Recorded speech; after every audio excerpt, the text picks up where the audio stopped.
Magandang umaga po sa inyo lahat. Alexander Lexter Jules nagbabalik para sa inyong update on Maymay and Trata.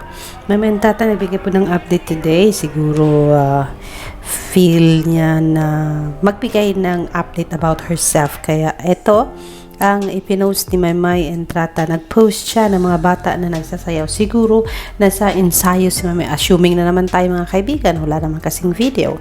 So mag-a-assume tayo na si Maymay nag-ensayo ng kanyang kasi di ba ang learning niya doon ay may dancing, singing, and acting. So siguro nag-ensayo si Maymay ng kanyang pagsasayaw. Kaya nag-post siya ng dalawang bata na sumasayaw. But then yes, ang ganda po ng mga photos ni Maymay. She was taking a picture of herself na hindi ko alam anong klase yung jumper, yung suot niyang pantalon. Naku, fashionista nga talaga itong si Maymay. And for sure, marami na naman ang matutuwa sa get up ni Marydel Maymay and Trata. Nasaan ka ba, Maymay? At may sa Pilipinas ka na ba, Marydel?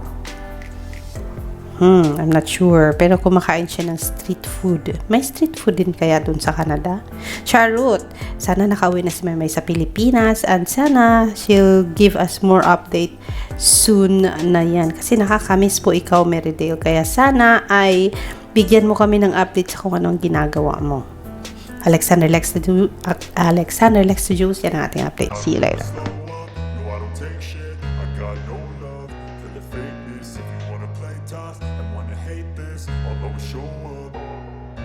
I don't ever slow up, no I don't take shit. I got no love for the fakeness. If you wanna play tough and wanna hate this, I'll always show up and make a statement. I don't ever slow up, no I don't take shit. I got no love for the fakeness. If you wanna play tough and wanna hate this, I'll always show up and make a statement. Everything I do so